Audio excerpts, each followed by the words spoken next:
గత ప్రభుత్వం కల్తీ మద్యం తాగించి 35,000 మంది ప్రాణాలను హరించిందని మంత్రి గొలుసు పార్థసారథి అన్నారు. 30 లక్షల మందిని అనారోగ్యం పాల్చేసిందన్నారు. ఢిల్లీ లిక్కర్ స్కామ్ కంటే 10 రెట్లు ఏపీ లిక్కర్ స్కామ్ పెద్దదని ఆయన అన్నారు.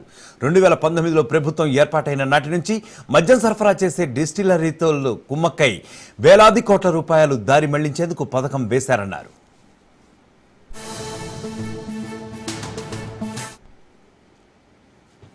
దేశంలో ఎక్కడా లేని బ్రాండ్స్ని అందుబాటులోకి తీసుకొచ్చి కొత్త బ్రాండ్లకి పర్మిషన్స్ ఇచ్చి ఆ పార్టీలో నాయకులకి సంబంధాలున్న డిస్టిలరీస్కే 60-70% ఆర్డర్స్ ఇచ్చి దీన్ని ఒక ఆదాయ వనరుగా మార్చేసిన విషయం ప్రజలందరూ కూడా గమనించారు.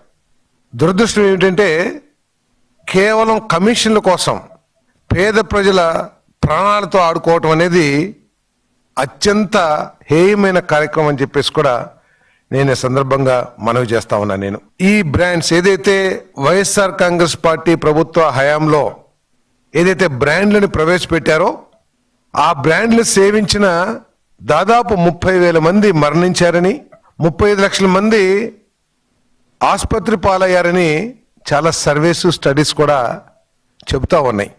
ఇంతకంటే దారుణమైన కార్యక్రమం ఏ ప్రభుత్వం ఈ దేశంలో చేసి ఉంటుందని చెప్పేసి నేను భావించట్లా.